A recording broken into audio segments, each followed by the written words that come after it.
प्रेम से बोले सतगुरुदेव भगवान की जय। बोल साचे दरबार की जय। सत्य सनातन धर्म की जय। वृंदावन बिहारी लाल की जय। प्रेम से बोले सतगुरुदेव भगवान की जय। बोल साचे दरबार की। गुण के सुमिरन मात्र से नासत विनयनन ताते सर्व आरंभ में ध्यावत है सब निस दिन जिनकी वंदना करते से महेश शो निर्गुण सगुणी भयो हरने जगते प्रेम से बोले सतगुरुदेव भगवान की। बोल साचे दरबार की।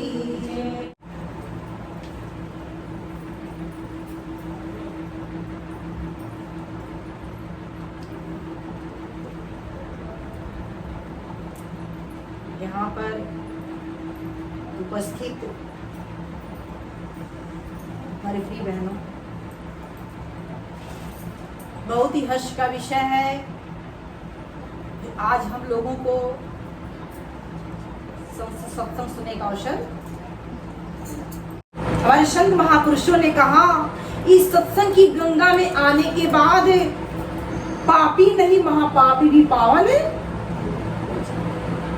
रामचरितमानस में गोस्वामी तुलसीदास लिखते हैं क्या, सत सुधर ही सते संगत पाई अपारश परश तुधाते सुहाई। सत सुधर ही सत संगत पाई। तुलसीदास जी बहुत सुंदर शब्दों में लिखते हैं कि इस सत्संग में, इस संग में आने के बाद सत सुधरई सत्संगत पाई। सठ एक दुष्ट प्रवृत्ति का भी मनुष्य अगर सत्संग की गंगा में अगर आके डुबकी लगा लिया, सत्संग की पावन धारा में अगर आके उसने गोता लगा लिया तो उसे पावन होने में देरी लगता। यह है सत्संग की महिमा।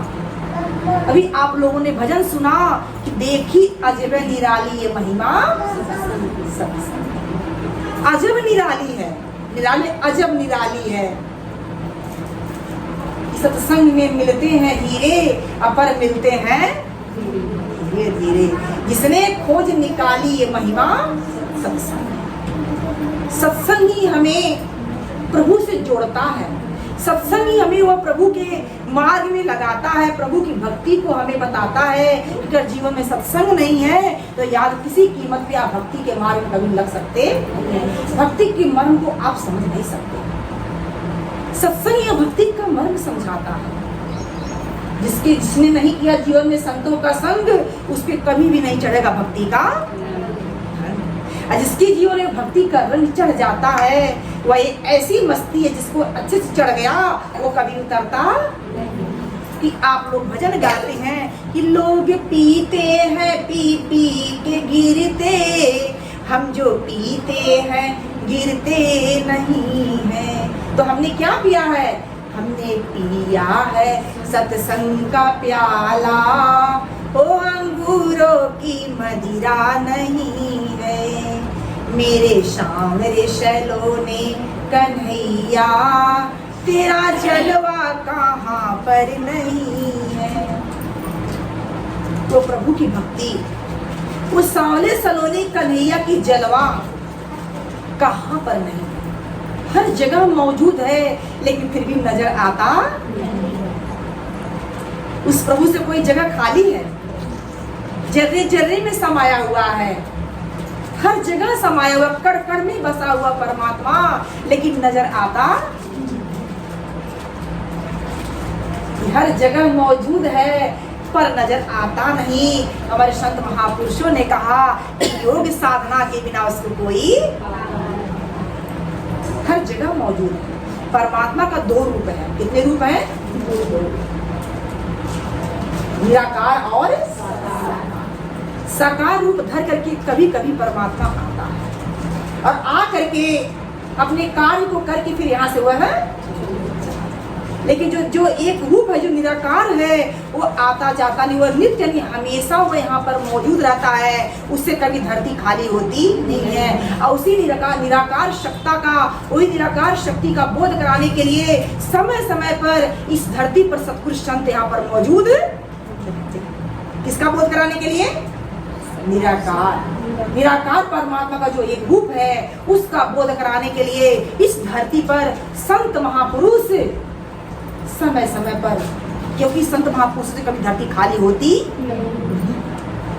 आग लगे आकाश में, झरझर गिरे अंगार, असंत न होते जगत में तो जल मरता संसार। मेरी प्रिय बहनों, संतों से कभी धरती खाली होती नहीं। संतों से जब धरती खाली हो जाए तो हमें उस परमात्मा का बोध कौन कराए? कि परमात्मा का बोध जो निराकार शक्ति है, इसके बारे में हमारे रामचरितमानस में कहते हैं कि परम प्रकाश रूप दिन राती, नहीं कछु चाहिए दिया धृत बाती। राम भगति चिंता मन सुंदर, अब सहु गरुड़ जाके उड़े अंतर। कालभूषणी जी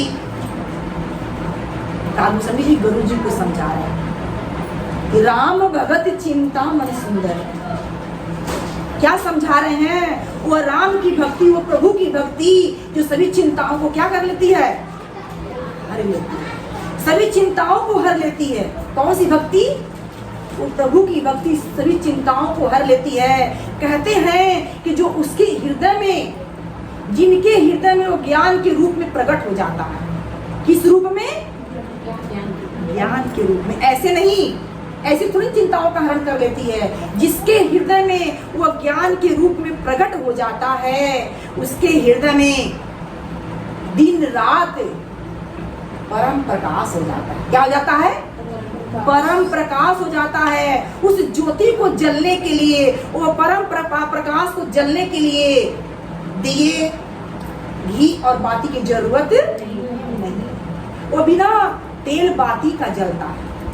मेरी प्रिय बहनों, जिसको वह परम प्रकाश का दर्शन नहीं हुआ, समझ लीजिए कि अभी हमें सच्चे गुरु की प्राप्ति, कि हमारे संत महापुरुष सदग्रंथों में, धार्मिक ग्रंथों में सतगुरु की पहचान प्रकाश से बताया गया। किससे बताया गया है? प्रकाश से बताया गया है। जो सतगुरु संत की पहचान वही है जो हमें वो परम प्रकाश निराकार शक्ति ज्योति स्वरूप परमात्मा की शक्ति का जो बोध करा दे, वही सच्चे सतगुरु हमारे। अभी आप लोगों ने भजन सुना कि सब अंधकार को दूर मिटाए। गुरु क्या होते हैं? गुरु माने अंधकार, रू माने प्रकाश। सच्चे गुरु की पहचान वह होती है जो हमें अंधकार से हटाकर हमें प्रकाश का दर्शन करा दे। अगर ऐसे गुरु अभी तक हमको नहीं मिले हैं तो समझ लीजिए कि अभी हमें सच्चा ज्ञान नहीं। अंधकार को हटाकर प्रकाश का दर्शन करा दे, सब अंधकार को दूर मिटावे, और सर्वस्त्र छोड़ शरण जो आवे, गुरु परमेश्वर से मिलावे। गुरु का काम क्या है? वो परमेश्वर से मिलाने का काम करते हैं। इस आत्मा को परमात्मा से मिलाने का काम करते हैं। वह होते सतगुरु संत होते हैं। उनसे धरती कभी खाली होती नहीं है। और वह सब हमें कैसे पता चलेगा? जब हम सत्संग में आएंगे, जब संतों का संग करेंगे, तभी शायद हमें हमारे जीवन का उद्देश्य लक्ष्य पता चलेगा। क्योंकि सत्संग की गंगा में आने के बाद पापी नहीं महापापी भी पावन हो गए। शठ सुधरई, सठ माने दुष्ट प्रवृत्ति वाले मनुष्य भी क्या हो गए हैं? पावन हो गए, पवित्र हो गए। एक बार की बात है, एक सत्संगी बहना थी। सत्संग से बहुत प्रेम था, सत्संग से बहुत लगन था। जब कहीं पे कहीं सुन जाए कि सत्संग हो रहा है, बस सुनने की देरी होती थी, पहुंचने की देरी होती नहीं। वो ऐसा लगन था, क्योंकि राम भगत के ही अधिकारी जिन्हें सत्संग लगे अति प्यारे। वो प्रभु की भक्ति का अधिकारी वही जीव होता है जो सत्संग से प्रेम नहीं अति प्रेम करता है। या नहीं? बस चलिए एक फॉर्मेलिटी कर लेते हैं, ऐसे थोड़ी ना प्रभु की भक्ति होती है। प्रभु का प्यारा वही बनता है जो उनके, भगवान राम भी तो कहे प्रथम भगवती संतन कर संगा और दूसरा रति मम कथा।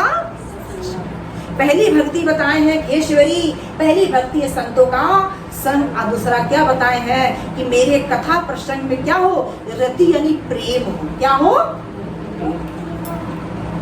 वह घड़ी नरक की जानो सत्संग ना मन को, वह घड़ी समझिए नरक की घड़ी है जिस दिन हमें सत्संग नहीं अच्छा लगता है। सत्संग ही हमें प्रभु से जोड़ता है, सत्संग ही हमें प्रभु के तरफ आगे बढ़ाता है, सत्संग से ही होकर जाता है हमारी मंजिल का रास्ता। और इस मंजिल के राह को अगर देख लेंगे, इधर उधर देखेंगे, तो शायद हम इस मंजिल के पे आगे बढ़ सकते नहीं। इस मंजिल के राह को जग से क्या वास्ता। वो सत्संगी बहना जो थी अच्छे घराने की थी, अच्छा कुल खानदान था उनका, अच्छे संपन्न परिवार की थी, लेकिन सत्संग से उतना उन्हें प्रेम था, उतना लगन था कि सत्संग में के पीछे वो सब कुछ छोड़ देती थी। उन्हें किसी की चिंता होती। एक बार की बात हुई, उनके मकान के ठीक थोड़ा दूर पर सत्संग भवन था। जैसे आज यहाँ पर आप लोग सप्ताही सत्संग होता है ना, वैसे वहां पर भी सप्ताही सत्संग। अब समय हुआ सत्संग का, वो सत्संगी बहना के घर में और परिवार में लोग कहीं सब लोग चले गए थे, कोई था नहीं, बस एक नौकरानी थी और वह सत्संगी बहना जिससे खाली थी। जब सत्संग का जब समय होता है तो उन्हें रहा नहीं गया। नौकरानी से कहती है कि सुनो, मैं तो चली सत्संग में और तुम मेरे इस घर बार को देखना। नौकरानी वहीं पर रुक जाती है और वो क्या करती है, सत्संगी बहना सेठानी वो सत्संग में सत्संग में जाके मस्त हो गई। समय बीतता, घंटा 2 घंटा, जब रात्रि होती है तो उनके घर में चोर चोरी करने के लिए पहुंच जाते हैं। नौकरानी जो उनकी थी बाहर बैठी हुई थी, जब देखती कि चोरों को आते हुए तो कुछ बोलती नहीं, डर के मारे। सोचती कि अभी बोलूंगी तो शायद ये सब जो चोर हैं हमें पकड़ करके मारेंगे। बोलती नहीं है, चुपचाप कुछ नहीं बोलती है और भागती है सत्संग भवन के तरफ, जहां उनकी सेठानी यानी सत्संगी बहना सत्संग को सुनने के लिए गई। नौकरानी भाग रही है। अब जो चोर जब देखते हैं ये महिला जो है हम लोग को देख तो रही है, इतना ऐसे भली भांत पता कि हम चोर हैं, हम चोरी करने के लिए इस मकान में जा रहे हैं, ये कोई आवाज नहीं, कोई शोर नहीं मचा रही, ये भाग कहाँ रही है, ये जा कहाँ रही है। अब चोरों को भी समझ में नहीं आया, क्या करते हैं, उस घर में ना जाते हैं और क्या पड़ जाते हैं, नौकरानी के पीछे भागने लगते हैं। नौकरानी भागते भागते सत्संग के भवन तक पहुंचती है, दरवाजे पर इनके पीछे पीछे सारे चोर भी। देखिए किसके भाग्य का उदय कब कहाँ होना होता है, ये प्रभु की व्यवस्था होती है। पुण्य पुंज बिन मिला ही न संता, ये संत सतगुरु जैसे किसी को जल्दी मिलते भी नहीं। जिसका भाग्य उदय होना होता है उसी को मिलते। अब सारे चोर जितने भी थे पहुंच गए। वहां पर पहुंचने के बाद नौकरानी कहती, मालकिन मालकिन, अरे चलिए आपके घर में चोर घुस गए हैं। क्या? आपके घर में चोर घुस गए हैं, सारा धन उठा ले जाएंगे, सारा धन चुरा ले जाएंगे, चलिए चलिए। लेकिन मालकिन जो थी वो तो सत्संग में मस्त थी, प्रभु के भजन में मस्त थी। संत सत्संग सुना रहे थे, भजन गा रहे थे, उसमें मस्त थी, उन्हें कोई सुध बुध नहीं। अब यह बात तो चोर भी सुन रहे हैं, वहां पर पहुंच गए पीछे पीछे। यह उठा रही है कि मालकिन चलिए चलिए, आपके घर में चोर घुस गए हैं, सारा धन उठा ले जाएंगे। 2-3 बार बोली नौकरानी, लेकिन मालकिन को जब कुछ असर नहीं हुआ तो क्या करती नौकरानी, सीधे शरीर को झचकोड़ती हुए कहती, मालकिन मालकिन आपको सुनाई नहीं पड़ रहा है, घर में सारे चोर घुस गए हैं, सारे धन उठा ले जाएंगे। जो सत्संगी बहना थी, जो सेठानी थी, जो मालकिन थी, बहुत गुस्सा आता है। सत्संग में डिस्टर्ब हो गया ना, जहाँ पर हमारा मन लग जाता है, अगर कोई डिस्टर्ब करता तो नहीं लगता क्या कर दे। अब यहाँ पर जब डिस्टर्ब हुई, बहुत तेज डांट लगा दी, अरे दुष्ट, कौन से धन के बारे में बात कर रही है, कौन से धन के बारे में बात कर रही है। वह धन, वो तो नकली धन है, जैसे चोर चुरा के ले जाएगा। ये चोर चुरा के ले जाएगा ना, वो नकली धन है। असली धन तो मेरे पास है, असली धन मेरे पास है। जा छोड़, चल तू भी सत्संग में बैठे, जा चुरा दीजिए, वो नकली धन ले जाने दे, हमें कोई इससे मतलब है नहीं है। असली धन तो हमारे पास है, चल तू भी बैठ, तू भी यहाँ बैठ, वहां जाने की जरूरत नहीं। अब मालकिन और नौकरानी की बात सारे चोर सुन रहे थे। अब चोरों को बहुत आश्चर्य हुआ, भाई जो सेठानी है बड़ी चतुर है, बड़ी होशियार है। अरे भाई किसी को अभी इसी घर में किसी को पता चल जाए कि अरे हमारे घर में चोर घुस गया, कोई यहाँ पर दिखेगा, तुरंत भागेंगे। अरे जा, क्या करने के लिए, अपने धन को बचाने के लिए। लेकिन यह कह रही कि वो नकली धन, बड़ी चतुर, बड़ी होशियार है, असली धन लेकर बैठी है ना, लगता है वहां पर नकली धन छोड़ी है और अपने पास असली धन लेके बैठी है। चलो हम भी बैठते हैं, और जैसे जब उठेगी, रास्ते में चलेगी ना, तब मार करके इसका असली धन छीन लेंगे। देखिए भाग उदय होना था चोरों का भी। अब वही सत्संग में हुआ, अभी सत्संग में बैठ जाते हैं, सत्संग हो रहा है, संत जी सत्संग सुना रहे हैं, उसी में सुना रहे हैं, क्या समझा रहे हैं, जीवन बहुत सुंदर मिला है, इस जीवन को हम ऐसे ही बर्बाद कर देते हैं। वो प्रभु हमें जो सुंदर जीवन दिया है उसके बारे में हम कभी विचार करते नहीं है। जिस मालिक ने दुनिया संसार में भेजा है, हम उसको भूल गए हैं। क्या कर दिए हैं? भूल गए। अरे जीवन उस प्रभु के भक्ति के बगैर क्या है? बेकार है। शब्द समझा रहे हैं और क्या बतला रहे हैं कि जीवन है बेकार।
जीवन अगर बेकार तो किसके बिना?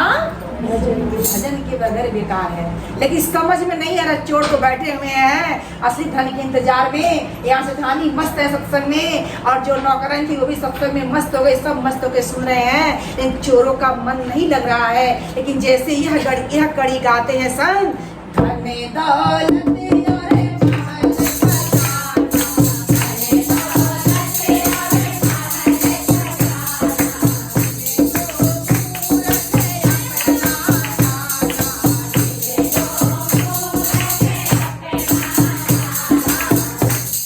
और कड़ी पे तो ध्यान नहीं गया, लेकिन जैसे धन की बात आती है कि धन दौलत और महल खजाना, जैसे तो चौपन्ने वाले धन की बात हो रही है, संत क्या कह रहे हैं, धन दौलत और महल खजाना। लगता है यहाँ पर धन दौलत और महल खजाना भी मिलने वाला है। अब चोरों का मन लग गया, धन की बात आ गई ना, अब चोर का मन लग गया। अब चोर से तेरे धन की बात हो, चलो चोरा तो सब मन लगा के सुनते हैं, धन की बात कर रहे हैं सब। अब संत उसी में समझा रहे हैं कि जिस धन दौलत के लिए आज हम एक कर देते हैं, रात दिन एक कर देते हैं, भागा भागा फेरे बंदे धन ही के ध्यान में, दफ्तर दुकान या बाजार या मकान में, माया में भुलाया माया तुझको छलेगी, अरे माया तो छल लेगी। ऐसे ही एक बात समझाते हैं, एक संत जी कहानी सुनाते हैं कि एक बार 4 दोस्त जा रहे थे कमाने। कहाँ? कमाने जा रहे, जैसे जाते हैं लोग परदेश, जैसे आप लोग भी परदेश आए ना, अपने घर बार को छोड़ करके परदेश आए ना, यहाँ सब तो परदेशी ही तो है, किसी का अपना तो घर है नहीं, सब यहाँ पर भले से यहाँ के घर बना लिए आप, लेकिन सब यहाँ पर परदेशी ही आए हैं। इस दुनिया संसार में भी हम परदेशी बन के ही आए हैं, मुसाफिर ही बन के आए हैं, और यहाँ हमेशा हमको रहना नहीं है। ये जग सराय मुसाफिर खाना, इसमें लुभाने की कोशिश न करना, आए हो बेशक रहने बिता लो, लेकिन कब्जा जमाने की कोशिश ना करना। संत कहते हैं कि तेरे से पहले अनेकों मुसाफिर आए, कमाए और खाए चले गए, ना खुद रहे ना गए साथ लेकर, अब तुम भी ले जाने की कोशिश ना करना। हमसे पहले कितने मुसाफिर आए हैं, यहाँ तक मुसाफिर को बात छोड़िए, हमसे पहले हमारे दादा परदादा आए, यही काम करते थे, जो आप आज कर रहे हैं यही काम तो उन्होंने भी किया ना, उन्होंने भी यही काम किया ना। उन्होंने भी जोड़ जोड़ करके, कौड़ी कौड़ी जोड़ करके, तिनका तिनका जोड़ करके, जैसे आप अपने लिए सब कुछ कमा रहे हैं अपने बाल बच्चों के लिए, उन्होंने भी कमाया, उन्होंने भी किया। जो आज आप कर रहे हैं ना, वो भी यही काम कर रहे थे, और करते करते चले गए। जाने के बाद कोई काम रुक गया? कुछ रुका नहीं, कुछ रुका नहीं, सब काम चल रहा है। लेकिन एक काम भूल गए, जीवन का उद्देश्य लक्ष्य पूरा नहीं किए। दुनिया संसार में आकर के उस प्रभु से हम प्रेम नहीं किए। प्रेम शब्द से भगवान की